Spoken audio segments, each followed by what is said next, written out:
Hi guys. Okay. Hello.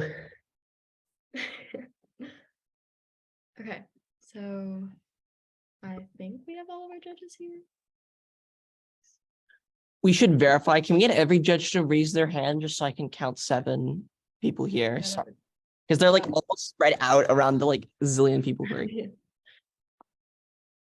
Got 1, 2, 3. I see Aaron 4. Looks like we have at least 6 judges here. I One, see two. 6 judges. Oh, no, there's Oh, 7. there we go. Okay, I think we have all. Okay. All right. Okay, very solid. Hi, my name is Kira Chatwin. I'll be the first speaker for the affirmative from Los Altos Mountain View in today's debate. Just for a brief off-time roadmap, I will be going over the affirmative case. There's going to be some background, and then I'll do 2 contentions. And if you guys have any POIs, please interrupt me. My Zoom is really wonky, so just if I don't respond, I'm not trying to ignore you, just ask it again because I might not hear. Okay. 7 minutes. Is anybody not ready? My time will begin. I strongly affirm the resolution that state-led economies should be preferred over free market economies. Now, before we get into the debate, let's do a couple of observations. First of all, this round is essentially, the resolution states should be preferred, which indicates that we need to be viewing this through a lens of net benefits, or whichever side is going to be creating the greatest amount of good for the greatest number of people, essentially a utilitarian framework. Now, this round also begs the question of who is going to be preferring this. I think this is probably going to be pretty simple. We're just going to say it's from the perspective of a rational actor. So like any rational person. So like probably if you are a rational actor, you would choose state-led economies over free market economies. Now let's do some definitions. First of all, state-led economies are essentially where the state undertakes businesses and commercial, i.e. for-profit economic activity, and where the means of production are nationalized. A is that this can be in the form of state-controlled utilities, state-dominated investments, etc. B is this also probably does not preclude actions such as public-private partnerships, etc. And second is just a definition of free market economies, which is essentially an economy where a voluntary exchange system occurs and where the laws of supply and demand provide the sole basis for the economic system without government intervention. Just for a brief bit of framing, we believe that the government is probably always going to be more responsive to the people. 3 reasons. First is the source of power. Their powers depend on the will of the people. If there's sufficient organizing against them, they will topple because either the people will organize a revolution or vote them out of office. Comparatively, free economic institutions are beholden to no one. Second is that of accountability. There's much better internal check back against governments and economics because they also than free economies because they often have layers of governance, internal accountability, and accountability to the public. Third is that of incentives. The government's incentive is to provide the best for the people who get them there in the first place. The free market incentive is to best make a profit. So we see that the government's probably going to be doing better here. With that, let's go into our first contention, which is that of benefits to the people. The first thing we see here is that state-run economies are a lot less vulnerable to things such as profit-driven incentives that characterize and essentially make the free market a very bad place. As you can look to all of our framing arguments about how governments are more likely to be responsive to the people, which indicates they're more likely to pass policies that are actively for the people. B is that free market economics are guided by greedy profit-driven companies who want to maximize profit at the expense of all citizens. Little I is that pharmaceutical companies are jacking up drug prices, which probably proves that like they're focused on profits above like people doing anything. And the second little I is that oil and coal companies lobbying to decrease regulations at the expense of people's health and climate change probably also proves that a lot of the time the free market cannot account for things such as like positive externalities or negative externalities that happen because of economic policies but actively affect people. The second thing we see is that people's rights are actively improved under state-run economies versus profit-driven or free market economies. A is out of exploitation. Capitalists or free market economies are incentivized to make profits off of all of their citizens, which means they're incentivized to give very little back to the people and pay the people up top very highly, which exacerbates both exploitation and wealth inequality. B is that of leverage. Under a free market economy, we see that essentially all of the leverage is in the hands of these companies who essentially control the people. The people have no leverage over the companies, which means they can't advocate or organize to get their rights. That's why, for example, union busting has been so effective because all the power is centralized in the companies rather than in the hands of the people. The third thing we see here is that state-run economies are better actors for societal welfare. For societal well-being. A is that of welfare. Command economies often often take it as a government responsibility to provide things such as subsidies and welfare, which is key to lifting people out of poverty and providing basic economic needs, for example, Medicare and Social Security, and also health and education service. These are people's products. The government has an incentive to invest in what's going to be best for the people versus what's going to be most profitable. So things that will be less profitable but are probably better for the people are now going to be new sectors of like innovation and investment that wouldn't get invested in otherwise. You can look to the example of drug-resistant antibiotics as an example of this. It's received very, very little investment from the private field because it's not considered profitable compared to things such as very expensive cancer drugs, while it's probably one of the most important things necessary. Sees that in a free market, inherent power imbalance exists between big companies and the citizens, which means that accessibility to basic necessities is always stifled, leading to a great wealth inequality, which harms the majority of citizens so much more than a rich minority. There's 68% of total wealth in the US. 68% of the total wealth in the US, for example, was owned by the top 10% of earners. The impacts here are twofold. First is that of poverty, because again, state-run economies are much better at addressing and providing for people to get them out of poverty. And second is that of accessibility to basic rights, which is probably a moral prerequisite. Our second contention is going to be that of benefits to the economy. The first argument here is that state-run economies are more efficient for three reasons. First is that of centralized resources. State-run economies distribute and cater resources much more efficiently because there's a central governance to distribute them. Capitalist economies face problems with trade barriers, corporate management, and private greed, which prevents or subsumes access to resources. Just look to the US's like inability to access like China's REMs, for example. Like when you have like trade barriers in place, it's very hard to get past them. The second reason for this is that state-run economies are incentivized to do maintenance. A lot of private business fails because it's more profitable to invest in new lines and maintain the old, which is why PG&E was responsible for so many fires, for example, because they just wouldn't invest in maintenance. Investing in maintenance and upgrades long-term saves the economy and the people. Third reason, that of resource allocation. State economies are incentivized to put the goods in the places that need it most instead of putting the goods with who makes the most profit off of it, as a market economy does, which makes it much more better at resource allocating to the people who are most in need, which is the best place to put it. The implication of this is just that state-run economies are much better at creating good economic activity in areas that specifically need economic activity, which probably outweighs. The second argument here is that state-run economies also provide more economic activity on the local level. A is that of job opportunities.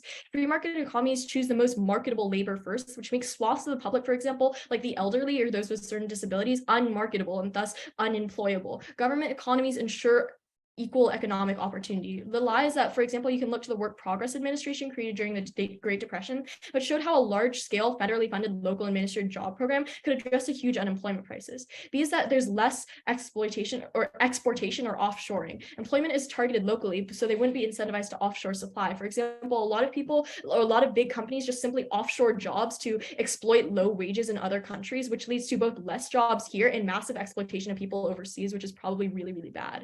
Third is that it leads to the lack of regulation in the free market enables profiteering, which leads to unstable investment and greater economic instability. Is that you can look to the banking industry collapse which happened as a result of banks making risk investments with loans without having sufficient reserves or check back, which led to millions losing the savings in the 2008 recession because they were focused on profit incentives instead of what would be most stable for the banks.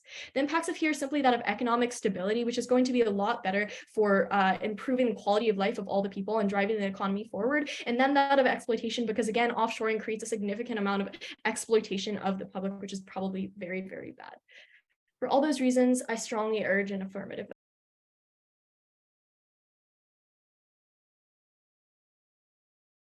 Okay.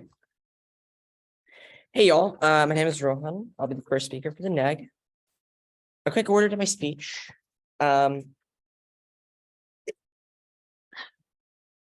I'll first start by addressing the framework arguments which my opponents made in today's round. Then I will go over our two contentions in order. And then I'll address their three. I kind of flowed the F straight down, so I'll address the F straight down in order. Cool. All right. And with that, okay, the timer. Thanks. With that, you can start my time now. Hello again, my name is Rohan. I'll be the first negative speaker in the resolution. State-led economies should be preferred over free market economies. Before I start my speech, I just want to get into a bit of definitions, defining what the difference is between state-led economies and free market economies. My opponents covered this a little bit, and we have a few key things which we want to argue about their definition specifically. Starting on their argument about state-led economies, we would say that the explicit portion of their definition, which I want you to star and underline, is the arguments about how the means of production need to be nationalized. We agree with this argument and would argue explicitly when our opponents are coming up here and talking to you a lot about subsidies. We would tell you that those fall more so under the arguments of free market economies than that of state-led economies, because a world wherein the government is subsidizing competition between two different businesses is a world wherein the government is inherently not controlling and not nationalizing those businesses. Thus, when they talk to you a lot about arguments around how subsidies are able to solve for large portions of investment we're seeing, I just want you to keep that in mind. Beyond that, we agree that this round should be judged on net benefits. Let's go into our main disadvantage of today's round, which is going to be that of corruption. The general thesis for this argument, Judge, is that we tell you that state-led economies create a world wherein bad people are in power and have an incentive to take advantage of the power which they hold. A few key points which I want you to know here. The first is that state-led economies simply make irrational decisions because market incentives aren't able to correctly manage resources, and state-led economies are determining the policies which are actually happening.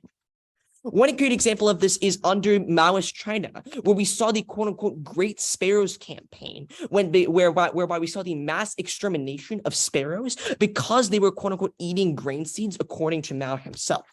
Judge, we would tell you that this was a blatant act of trying to come up with a person to blame or a thing to blame for the existence of famine in China. The problem is, due to the Great Sparrow campaign, we saw the mass killing of sparrows in China, which created many downstream ecological impacts. That's important because people in state-led economies are making irrational decisions to quite literally kill animals for absolutely no reason at all. A great example of this, when we look into more modern forms of Chinese economy, is that of state-owned enterprises. We tell you that China is privatizing a lot of their state-owned enterprises right now, and the number of small businesses in China has doubled in the past 20 years, coincidentally coinciding with what we're seeing with large-scale economic growth in China. Why is that? Well, we would tell you it's because we're seeing high rates of default among Chinese state-owned enterprises in the status quo. In other words, the state-owned economies which we're seeing in China are quite literally not even working. They aren't working for the people like the affirmative is telling you to. They are. The second thing which I want to bring up under this argument in a second is that we tell you that corruption and state-led economies incentivize elitist control. Judge, we tell you that free market economies explicitly create a world wherein the people who control violence are separated from those who control the economy. And we can again look back to Mao's China for an example of why we saw really detrimental impacts. Mao threatened to shoot grain producers who were not producing enough grain directly because he was worried about people seeing him as not an effective leader for solving the famine issue. But this led to a lot of grain producers lying about the actual amount of grain which was produced, which exacerbated the famine issues in China. We also told you that it incentivizes cyclical expansion. You can look to China's invasion of Tibet or provinces in India as examples of people when we have access to economic utility. In other words, there are governments trying to make money. They're going to use violence and military force to try and get access to it, hurting everyone in the way. This also leads to bribery. We know that on average, traditional communist countries rank higher on the corruption perception index. That's again really key because it means that people are seeing communist countries as more corrupt and less actually able to work for their civilians. The impacts to this are twofold. It leads to more violence and it also leads to more corruption because economies are not working for people. Yeah, what's your question? I forgot it. I'm sorry. Continue. Go on to my second disadvantage, which is around innovation. We know that state-owned enterprises don't have competition under the world of the affirmative because they are inherently state-owned, right? We tell you that the world of the affirmative creates one where there is no incentive for state-owned economies to actually increase the quality or quantity of their products. And this is true because competition forces businesses to innovate to produce better products. We know that small businesses in the United States employ 14 times more patents than industries where we see smaller amounts of businesses, i.e. like larger businesses controlling more of overall industry share. So when we see unfettered competition, we see a world wherein people are innovating more and producing products which are better for people. That's really important because, again, there are problems we need to solve in today's world. We're seeing climate change. We're seeing high rates of mortality in many countries, right? And we tell you that capitalism is currently solving climate change in the status quo. We know that we're seeing green energy investment increase by over 42% in the past 10 years, where we told you that the government has a history of suppressing even the most basic of climate regulation research throughout the 20th century. Another great example is that of vaccine development, where we're seeing that private companies are innovating more with the support of government investment. Whereas when we looked to countries where we saw government-led development of vaccines, those vaccines were less likely to work and less likely to create herd immunity. And the impact of that is life expectancy, Judge. There is a reason why countries in post-Soviet economies have a life expectancy of over 10 years less than their Western European counterparts. It's because people in Western European free market economies take advantage of the actual products which innovation has given them. Going to the arguments of the affirmative. The first key argument that they talk to you a lot about is the idea that the government is going to pass policies which benefit people while corporations do not. Now, Judge, our opponents are forgetting the important history of the United States government and many other governments as well being harmful towards marginalized people in the United States. We know that the United States government has a history of racism, history of blatant misogyny, history of a tons of other problems, whereby we tell you that we simply cannot trust governments to take action which is effective for us. They're trying to tell you that governments have a better incentive to do regulation and to do bureaucratic checks to make products better. But what good is that when people are deferring to dictators to determine what the economy is of the government? At the end of the day, if there are a small portion of people in power determining where our economy goes, those people are more likely to make wrong decisions, and those decisions are more likely to hurt people more. Then they talk to you about how private economies hold all the leverage, but we say no, governments can still regulate under these worlds, right? We tell you that government regulation for unions, for example, in the United States is not an example of a state-owned economy. It's an example of a private economy where we're seeing government regulation. Then they talk to you a lot about how the economy is more efficient in state-owned economies, and that the government has an incentive to distribute money. Again, we would tell you that this is not true, given the fact that the United States government, for example, has a problematic history of not distributing that money and not resolving social factors. But we also told you that some amount of government regulation of private products is inherently good. Just look to the FDA, one of the most stringent examples of public management of private goods which we've ever seen. When we have private companies doing the innovation, we see a world wherein governments are actually able to regulate them correctly, but the private economies are still doing that innovation.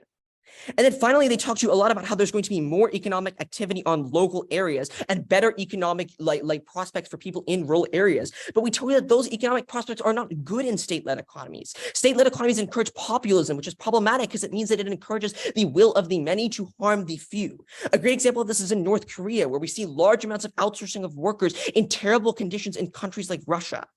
So at the end of the day, we told you that we create a world with sustainable investment, with innovation, and with a world wherein people are more effectively able to live longer and innovate products which benefit them. So for those reasons, you should be voting negative.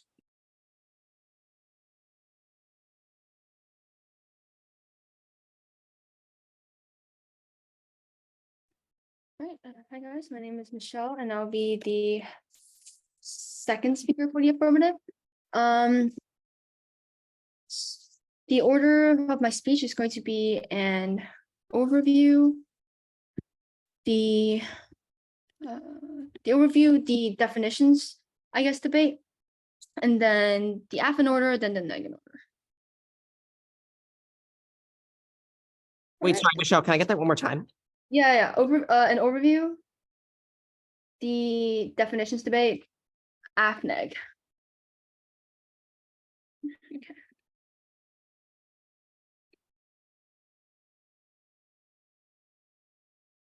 Okay. Everyone good? The only world in which an economy is by the people and for the people is when it is state-led. Given that state-led economies are not only held more accountable, but also have greater incentives to best provide for the citizens that literally constitute their entire nation, we argue that they're preferable to an unregulated, selfish free market economy. And ultimately, we say that they not just create greater benefits to the people, but also for the greater economy. Now, the affirmative points out something very interesting. They say small people of power, a small portion of people in power to determine where the money goes, those people are more likely to make wrong decisions. Exactly. And that's the world of a free market economy where everything is driven by profit hungry companies who just want to make the most money at the expense of the people. But let's go into more specifically the definitions. Firstly, they tell you that means of production have to be nationalized, which means that and that like subsidies fall under free market economies. This is not true. Subsidies is government intervention. Those are our definition. We tell you that free market economies is absent government intervention. This debate is not about whether a state-led economy is better than a mixed economy. No, it's about whether a state-led economy is better than a economy where, sorry, a state-led economy is better than a economy where there's absolutely zero government control at all, which means that subsidies is not part of the debate and is not a policy that can be enacted in a free market economy, I guess. But let's go into let's go into our reasons for why the government is just always more responsive to the people for 3 reasons. They have basically considered our arguments about how the government derives their source of power from the people. The fact that the Maoist government was eventually collapsed and overthrown by the people probably proves that citizens have leverage over the government. They can overthrow the government when they're being authoritarian. Yeah. Can you give me an example of an economy which has seen absolutely zero government intervention of any type? Well, there is no, I don't think there, there is no such thing, but we will argue that like the topic doesn't ask us to debate like mixed economy versus state economies. I mean, maybe go to the Gilded Age. Gilded Age, sure. They argue that the government is racist, but however, that's because the public is racist, and that the public gets less racist, the government gets less racist as well, because that means that like the citizens can influence like who is in the government in the first place. Let's go into the first contention about benefits to the people. The overview here is that the leverage that citizens have against the government independently means that state-led economies are much more likely to address societal ills or increase the access of education, healthcare, and welfare services. But on the other hand, we tell you that free market economies that are completely unregulated and completely just guided by what companies do are without check back is horrible for accessibility and only creates a wealth inequality that denies people access to economic mobility and wealth in the long run. Even in the mixed economy, however, the government fails to even in mixed economy, the government fails to, I guess, provide for the needs of the rich, provide for the needs of people for a few big reasons. Firstly, it's going to be lobbying. We tell you that big pharmaceutical companies and also just like oil companies have immense lobbying power on the government, which means that even when like there is minimal state intervention, this is probably probably worse given the fact that states often act as a puppet for these free market companies. We tell you that furthermore, capitalist economies are incentivized to profit off of their citizens. This goes conceited, which probably means that like they give very little back to the people and pay the people up top very, very highly, which obviously reinforces a cycle of exploitation and wealth inequality that further pushes the poor down and into like a worsening quality of life. And given the fact that they have conceded that like the state providing goods for people is good, that probably is an independent reason why state economies are good. Let's go into the second contention about benefits to the economy. The overview here is that state-run economies are better for economic growth because it prioritizes equality over exploitability. We tell you that economic instability comes as a result of profit-driven like greed, given the fact that like we give you warrants as to why like when the market was completely deregulated, i.e. the banking market, that causes extreme like exacerbated like economic downturn.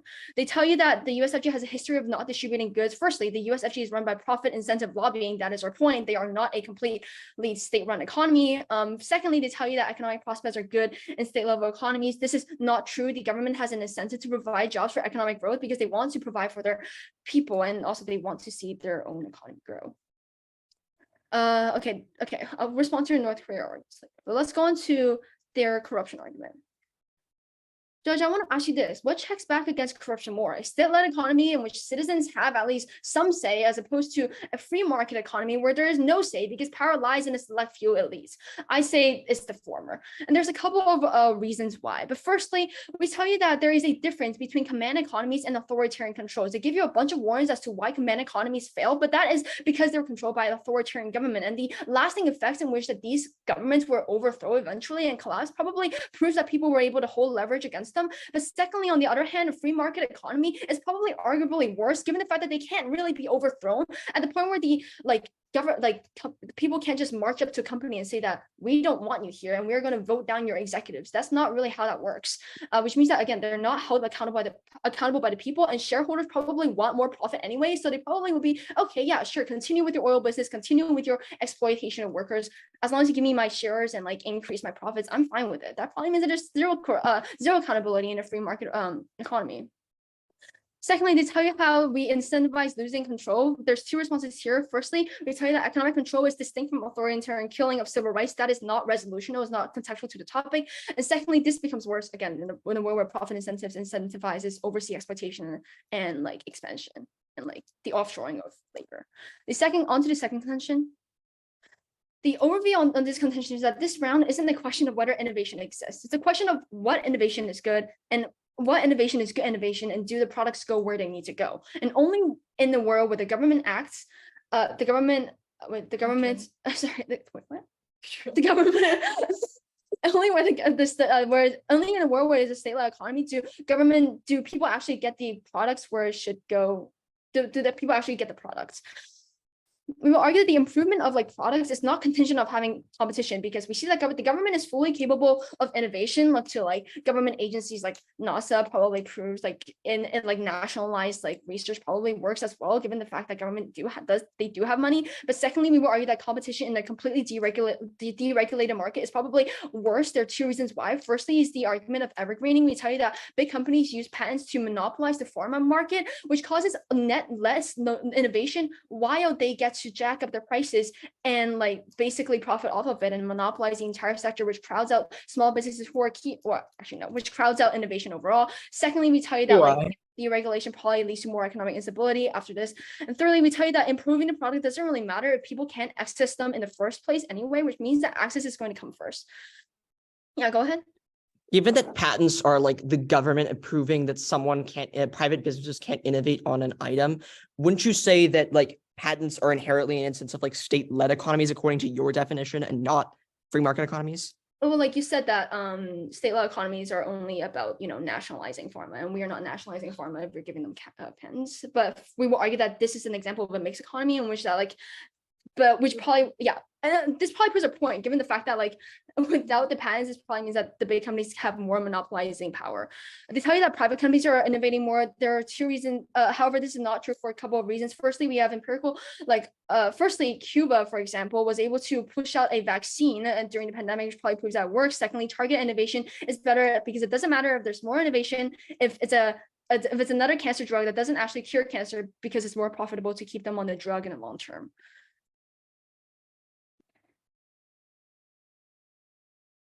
All right. My name is Adam Kahn. I'll be the second speaker for the NEG. The order is going to be an overview to the round. Then we'll go to the affirmation case in order, then the negation case in order. All right. My time will start now. Judges, in today's debate, the negation is going to be winning because we're winning the analysis that tells you that under state-led economies, there is more corruption. There are more issues in which the elected or unelected officials give the resources to the people who don't need them. And that's going to be damning to my opponent's case. On their first contention about profit-driven incentives, this entire contention fundamentally relies on the idea that governments will pass policies to help the people. Aside from this analysis in which we tell you that democratic countries historically are really ineffective at actually helping the people who need it most, either through racism or through simply like incapability to balance resources. I mean, they step in it when they talk about NASA and PG&E, but we'll get there. There's this really key analysis in that countries that are that have state-owned enterprises are more likely to become authoritarian. I think this pretty much just logics out, Judge, right? Like if the government is under control of all resources, they are more likely to become authoritarian because they have no one to bow down to, no one else who has power. There is no incentive for the leaders of a democracy of a state-owned democracy to stay democratic because they answer the people, but do they really? Because they have control of all economic aspects. They tell you that like a people's revolution would solve this issue, but look to the fact that every single time there's been a revolution by the people, for democracy, it's been towards free market economies. I feel like this almost disproves their point entirely. This tells you that revolutions always result by the people, always result in free market economies. That means the people want free market economies because they see those areas as the best for themselves due to innovation, due to decreased corruption. Every single time a state-owned government tries to be successful, it always results in corruption. At the very beginning, the leaders of the USSR probably had good ideas in mind, but they got corrupted because the richest in the country took over and because they themselves fell to like their inner demons. Giving people too much power to control all types of industries always leads to these issues. On the affirmation case, going into more specific details, they go into this idea about how companies basically give you no rights. I think this probably goes under the affirmation's definition of free market control. Under free market economies, right, like the government can still lay out basic rights like freedom of speech, such things like that. So you probably believe like under the world of free market economies, there is still some incentive or there's still some laws in place to ensure that companies aren't, I don't know, just like shooting random people. There are still laws in free market economies. Yeah. The conceded example, this is like unions. America's a free market economy, but we still regulate like unions. Yeah, the conceded example of this is that we tell you that like unions can exist in free market economies if they're independently run and like if they form from themselves. That's a natural effect of a free market economy. So just because like unions aren't companies, they can still exist in a free market economy. On the arguments about the benefits to the economy, we're going to really quickly attack all three of the subpoints here. First, they tell you that free market economy or that state-owned businesses are better at distributing resources. We tell you this is false for a couple of reasons. The first is that even whether you're in a democracy or not, of course, authoritarian governments are going to be really bad at distributing resources. But even if you're in a democracy, Democratic politicians have a history of caving towards like swing states or areas that are more likely to get their vote. That happens in every single US election. Near the time of election, they maybe give more disaster relief funding to Florida or Michigan. Now imagine if the politicians who were in control now had access to every single aspect of the economy. They would of course be giving, say, subsidies to people in swing states, or they would be giving more access, like they would be building more power lines in areas with swing states, or they would be building more factories in areas with swing states. This is disastrous for the affirmation case because it tells you that there's a clear incentive for these people to be distributing resources in the wrong place. On their second argument about maintenance, this is false because we tell you that governments don't have an incentive to change. Governments are historically bad at like changing to policies and at like redoubling their efforts. They give you the example of PG&E. Let's go with PG&E. PG&E is a public company. Like the government of California literally decides who runs PG&E. So probably PG&E is a great example as to why the government is incapable of solving these issues, because a government company literally like led to all the disastrous power outage. My house has lost power for over a week during the past 2 months. Like PG&E is a disastrous company or a disastrous public company. Okay.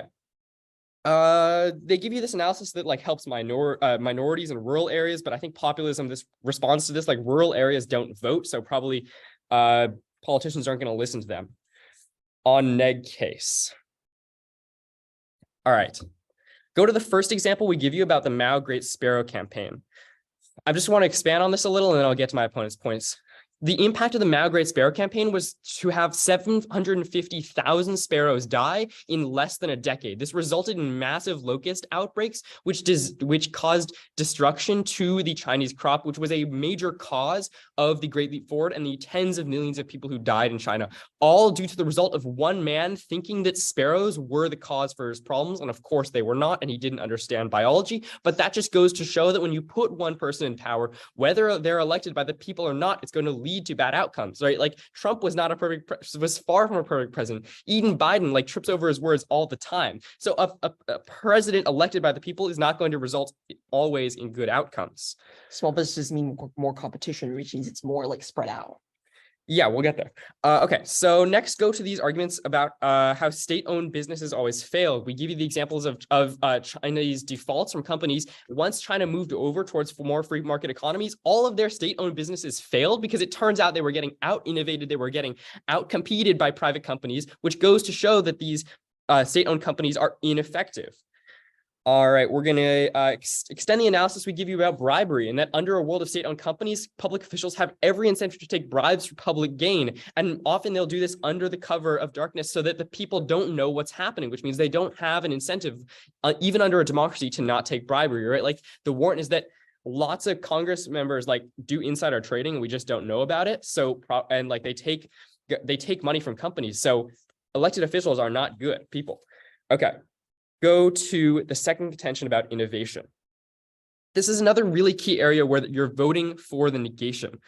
They give you three responses here. First, they tell you that innovation is only good if people get the products. Guess what? People do get the products, right? Like we've seen the benefits of innovation. Most homes have a computer or phone these days, and things are improving, right? Like the prices of products always go down. Look to the Gilded Age. We barely had light bulbs. Now we have light bulbs in every single home, and they're better, faster, and longer lasting than before. Innovation works at creating new products, better products, and making them cheaper. Yeah. So next, we tell you that they tell you that like their only example of innovation, by the way, in response to this is that Cuba innovated a vaccine. Look to how my partner literally tells you that vaccines made by state-owned companies were much less effective at stopping the virus, right? Like China, Russia, and Cuba all made vaccines and they all were much worse, having like maybe even a 50% efficacy.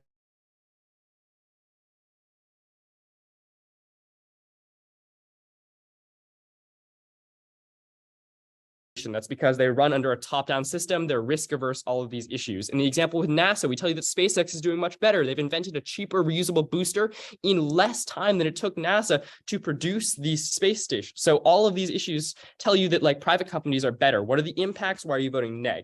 You're voting neg because of our arguments about violence and corruption. We tell you that state-owned companies are more likely to like expand and be imperialist to try to get more markets. We tell you they're more likely to use violence to get their way, to build their markets. And we tell you that in corruption, they're going to deny resources to the people who need it most. For these reasons, I strongly urge a vote for the negation. Thank you. Cool. As a quick organizational overview to my speech, I'm first going to start by going over the arguments made by the negation team in order of corruption and then innovation. And then I will go over to talking a little bit about what the affirmative will likely come up and talk about next. Yeah. Cool. And with that, you can start my time now. Judges, if state-owned enterprises cannot work because they are repeatedly defaulting on their debt, they cannot help the people. If state-owned enterprises cannot innovate new products for the people to use, they cannot help the people. If state-owned enterprises are unable to stop corruption because they are being decided by one man making irrational decisions, they cannot help the people. That's the core thesis of the neg in today's round. Let's start with the arguments about corruption. There are two key things I want you to star in your notes here. First, I want you to remember the arguments about irrational decisions. We told you, conceded throughout this entire round, that talked to you about the Mao Great Sparrow campaign, where specifically countries were making bad irrational decisions under state-led economies for no clear reason. They aren't making clear decisions because they simply want to unify their base or they don't understand how the actual intricate portions of this economy works.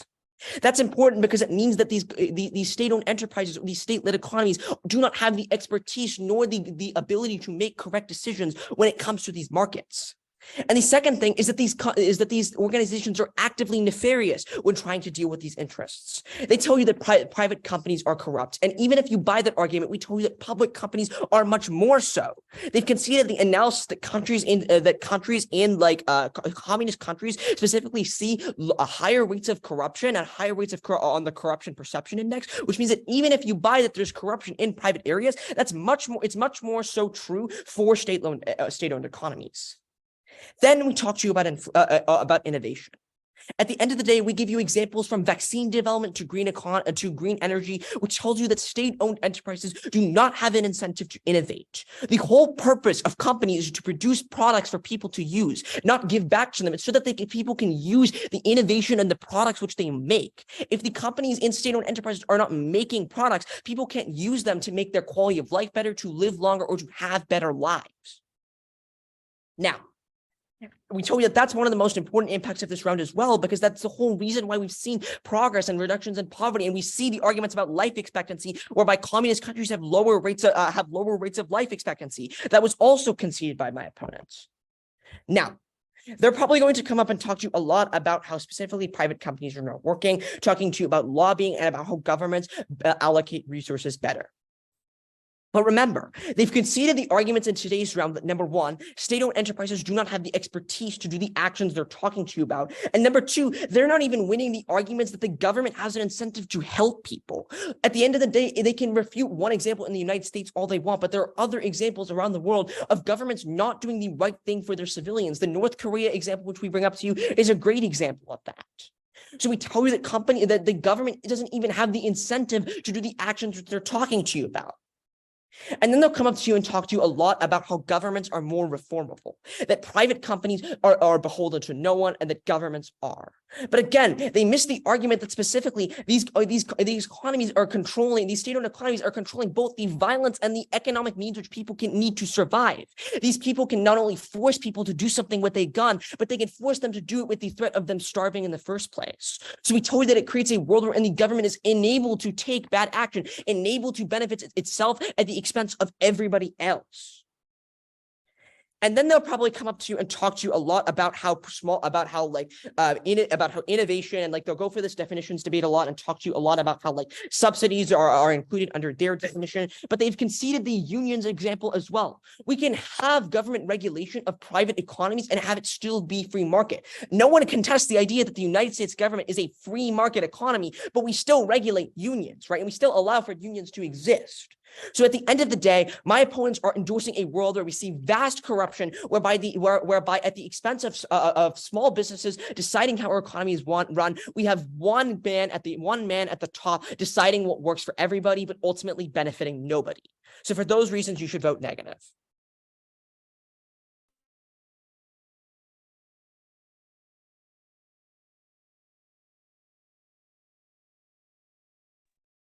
Okay. Oh, sorry. Okay, this is going to be the last speech of the round. The order is going to be just an overview, and then I will go over the F, and then I will go over the neg. I'll probably do some weighing at the end. Okay. 5 minutes. Anybody not ready? Okay. My time will begin. At the end of the day, the negative gives you many reasons as to why state-owned utilities are far from perfect. But judges, don't let perfect be the enemy of good. At the point where state-owned enterprises do a much better job of both providing for the people and providing the goods that are ultimately necessary, you see that the state-owned enterprises are much better for the people, which is who matters most at the end of today's debate. Judge, this round comes down to one thing: access. We tell you that if people cannot even access the goods in the first place, there's no point in them. If people cannot even get jobs in the first place, they're going to suffer in the economy. If the large economy is moving forward but leaving behind the masses of people in its wake, we see that this is not going to be a good economy, which is why you vote for an equitable, accessible economy before anything else. And we tell you the government uniquely does that because it has a unique incentive to support the people and minimize their exploitation. Why? Because of the three reasons we tell you governments are held accountable to the people. First, we tell you they get their source of power from the people. My opponents try and tell you there's no revolutions that turn into like them seizing the means of production. Judges, I would urge you to both gut check this, and this is definitely untrue. You can look to the wave of communist revolutions across areas of things such as like Asia and Latin America as proof of reasons why revolutions do happen in a communist way. But second of all, we tell you there's that of accountability. Again, governments have internal check bias. They often have multiple layers of governance. My opponents essentially want you to believe that there's only one person at the helm doing everything. No, judges. Governments often have very many layers to ensure that accountability does exist. And third of all, we tell you that of incentive analysis. The government's incentive is to provide for the people. The free market incentive is to make a profit. At the end of the day, they don't care about the people. We prefer an actor who cares about the people because it is the only way to ensure that they allocate the resources and invest in things that are best for the people, which is where I'm going to be extending three important points here.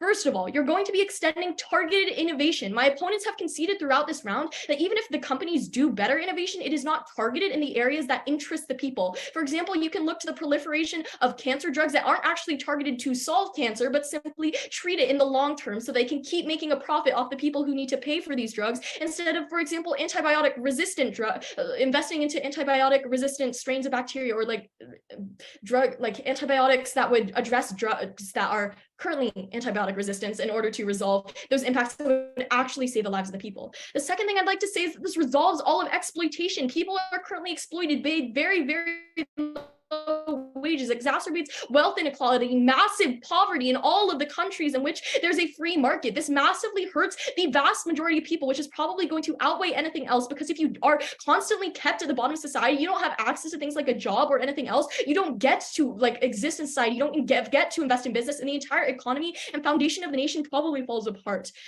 You can extend that like the WPA was able to effectively provide jobs in a centralized framework. Now, my opponents try and reframe this round in terms of authoritarian versus democratic nations. But judges, if that was a resolution at hand, we would be debating, is an authoritarian country or a democratic country better? But fundamentally, this round isn't about that. This round is about, in either world, if you inserted a state economy versus a free market economy, would the world be better? And we see that you're probably going to be preferring a state market economy. State economy versus a market economy. Now they have two other like main responses here. One is that of corruption. But our main response here is simply that corruption is symmetric. Companies are equally, if not more corrupt, judges. Why? Because they can see two things. First of all, there's no leverage from the people in companies because they simply do not have a voice and they're controlled by the people at the top. But second of all, there's a massive profit incentive that drowns out anything else. So even if you do like not get corruption within the companies themselves, they corrupt the government away from the needs of the people, as proven by oil lobbying, which ultimately leads to massive negative impacts for the people. And then they also tell you that there's like you can have like government regulation in the free market. We tell you there's zero government regulation in the free market. You can extend our definition, which went uncontested through the blog. Then they also argue heavily on the topic of innovation. But as my partner so eloquently articulates, the quality of innovation matters so infinitely more than the quantity. Judge, if you have a vaccine that has like 50% efficacy and you have a vaccine that has 90% efficacy, and then you like the vaccine that has 50% efficacy gets distributed to every person in the country and is produced at mass scale versus the vaccine at 98% efficacy that gets distributed nowhere, you probably don't get any benefits. At the end of today's round, you have to be voting affirmative because it's the only way to ensure that resources are both allocated, because the government does know what it's doing, as opposed to what my opponents say, because they're founded by the voices of the people. And we tell you that this is the only way to ensure that good innovation and good investment into the economy is ultimately labeled to occur. Yeah, the company's name uses constitutionality.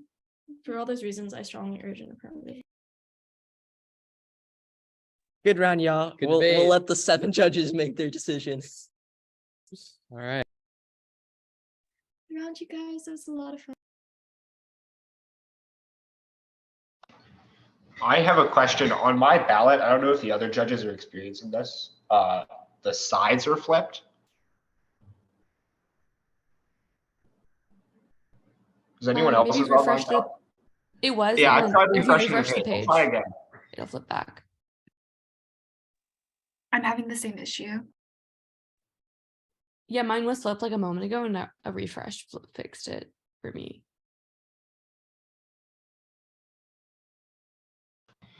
Yeah, I'm trying to refresh, but it's remaining flipped.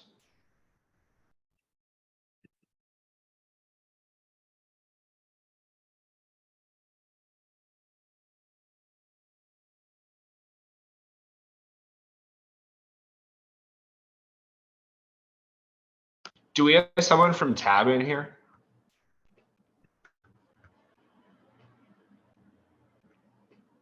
Yeah, because it seems this is happening to many Yeah. judges. Yeah, it is flipped. I can message. Yeah, we should do that. I'll do it right now. Thank you.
Okay, I also messaged Tab. Has anyone heard anything? I haven't gotten a response.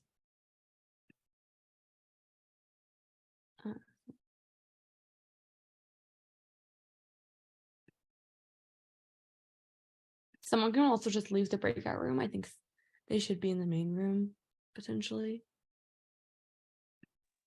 I'll do that. Be right back.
No luck. I just heard back. Rada's fixing it right now. Fantastic.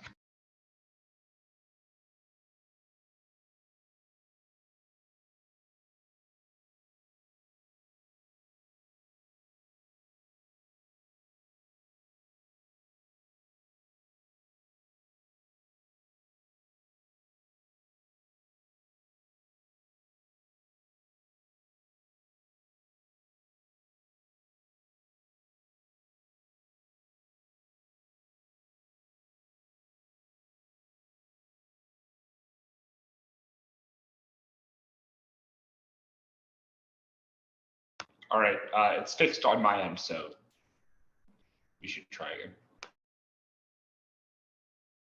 Yep. Me too.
All right, I was the final judge to vote, so I have the decision.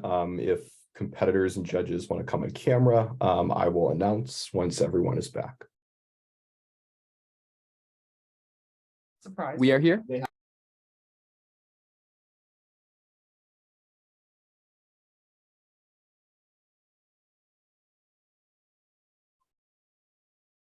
All right, congratulations to both teams, A for reaching TOC, B for reaching out rounds at TOC, and C, most importantly, for a phenomenal finals. It was really a pleasure to judge. It is a 6-1 decision for the opposition. Congratulations.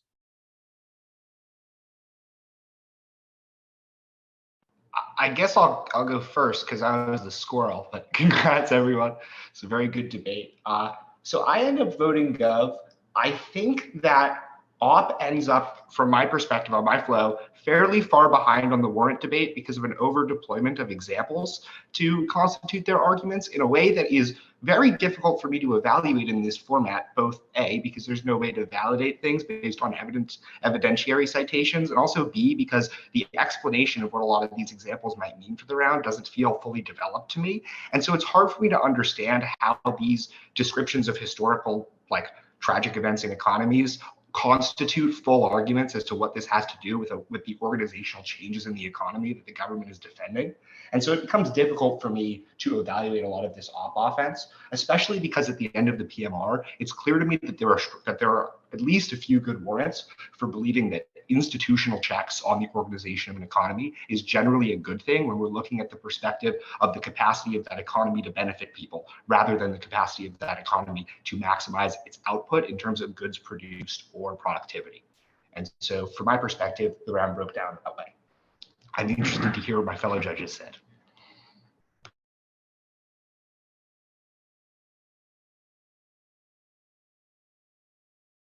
You can go next, I don't mind.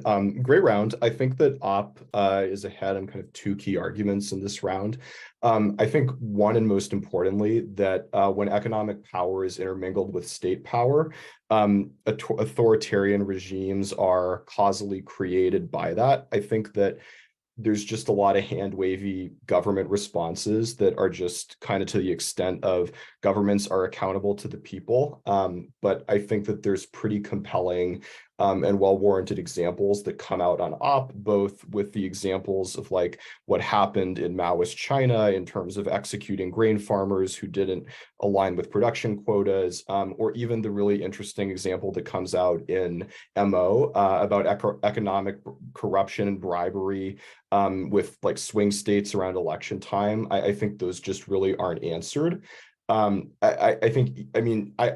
do agree with Malcolm that the evidentiary debate is difficult to resolve, and like I'm not going to vote for one side over another off of like carded analysis, but I do think that Op is just making a lot of pretty historically intuitive responses throughout the round, and talking about like, you know, why is China no longer the way it was, or why is the USSR no longer the USSR, et cetera. I think these just are kind of rhetorically compelling and intuitive, and there isn't like a sufficient gov counterweight the other way.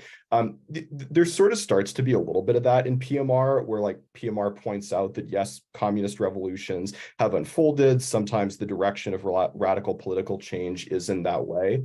I think that there might have been like more opportunity to just like develop that earlier in the round. But I think insofar as that like Op is winning this pretty clear prerequisite analysis about corruption and bribery, and both sides agree that authoritarian regimes are generally really terrible. They don't improve quality of life. They don't lead to economic prosperity. I think because Op is controlling the internal link to that argument, it ends up being a pretty clear Op ballot for me. But really, really great round. Enjoyed it a lot. Yeah, really good round. I agree with a lot of what my fellow judges have said. I think that the argument around like quality of goods and what actually produces like the most beneficial goods is an interesting one, because the government analysis that like the cancer example, like you don't want to cure if you're profit driven, whatever, is a good one. But then at the point where you're not winning that, like these governments are always going to be good, and that these layers of protection exist because we're getting this argumentation from the op that it is a corrupting force to have this state control in the first place, you don't really get to access that. And then I think also coming off of the opposition, the examples about like SpaceX and vaccines are good ones. And when you bring up vaccines in the PMR, that just kind of leads me back to that op analysis. Because you tell me, you know, a 50% efficacious whatever vaccine distributed to everyone is not good, but then that's the vaccine that you're proposing according to opposition. So yeah, I end up buying that the two governments in the worlds of these systems are not necessarily different, and the actors at the top of a corporation versus at the top of a government are not inherently, like, one's not inherently worse or better than the other, because they end up having the same incentives.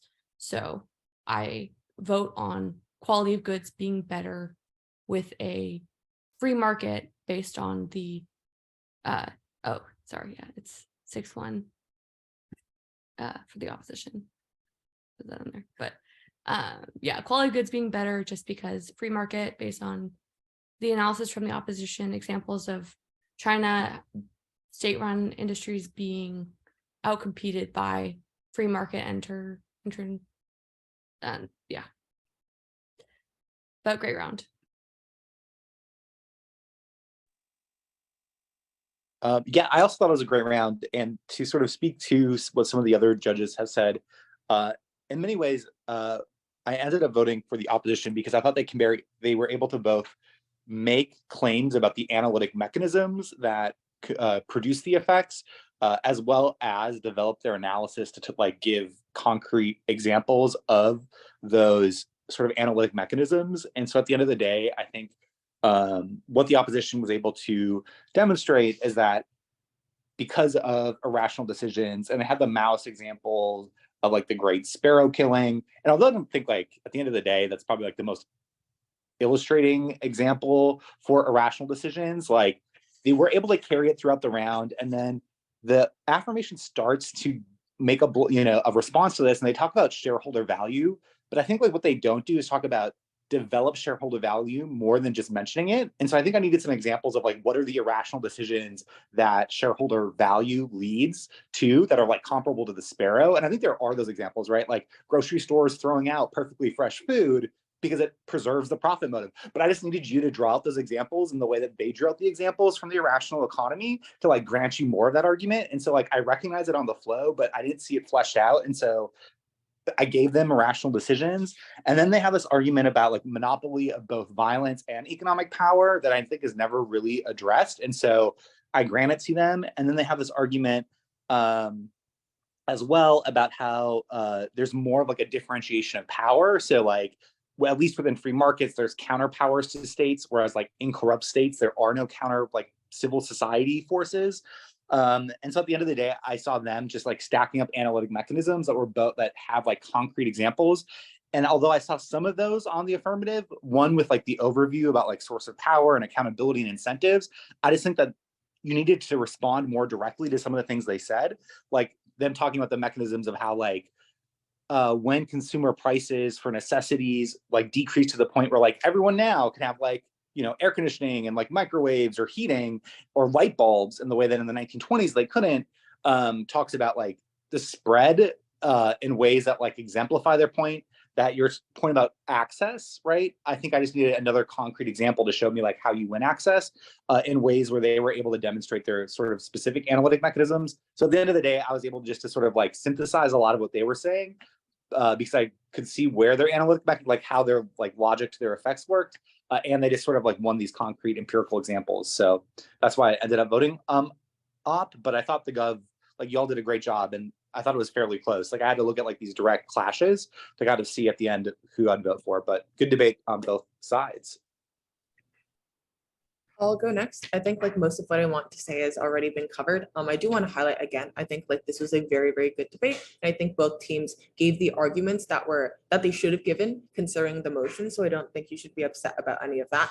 I do think like the one thing that perhaps that I want to add on that hasn't really been mentioned yet is kind of like even though both sides say that they don't want to engage in this like democracy versus authoritarian state debate, that's kind of what it ends up being.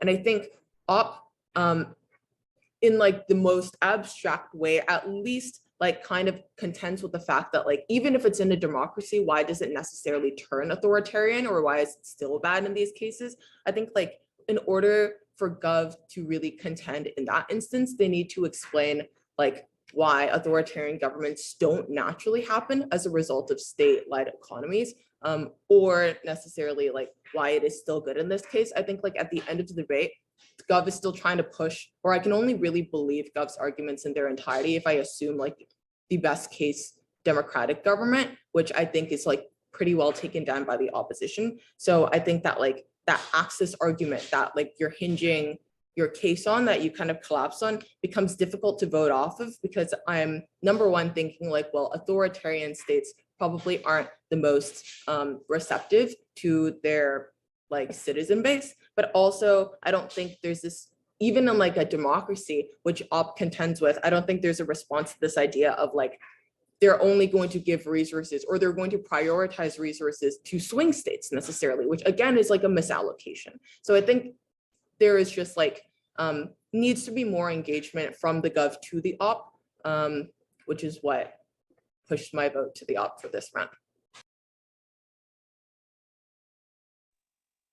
Everyone's basically said everything that I wanted to say, and everything that was like apparent to me in the round. So all I'll say is good job. And I don't know if this is even like, I don't know what year people are, or like what college plans look like, but if you are going to Berkeley, please join me and Liz in the Debate Society of Berkeley. That's my little plug. That was a nice plug. Yeah, a lot's been said. My decision was really based on this idea of unfettered influence in a state-run corporation. I think that was a really good argument. Everybody else has pretty much said all I would have said, but I just wanted to emphasize that that was a good argument, and I really thought that the opposition really did handle both, counters to the affirmative in their own case really well, and that made it easier to see their case. And so I also really enjoyed the argument about innovation, and I think that that was also pretty critical, though the Gov does say, innovation can happen without competition. I don't know I don't know where. I suppose that is true. But I will give it to the Gov that they did have this really interesting concept of a free market cannot be overthrown. I had never thought of that idea before. It's kind of a mixed one, but I actually did think it was very interesting.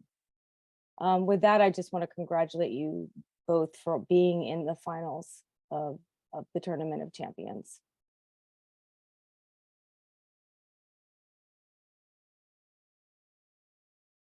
Cool. I think that was everyone, right?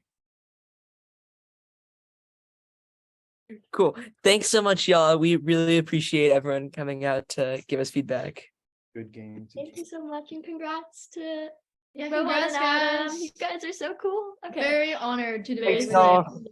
Literally didn't like at the beginning of speeches, like usually you're supposed to like thank people, but I didn't thank anyone. But I'm now gonna thank my partner Kira. Oh, and I have to thank Michelle. I realized I forgot to thank Michelle the last time I did this. So yeah. Okay. Thank you, Michelle. And thank you, Rohan and Adam. Rohan is my bestie. I got pasta with Rohan on Thursday. So it's a really nice, like, full circle moment. We met again. We did, yes. Thank y'all. You're also my bestie.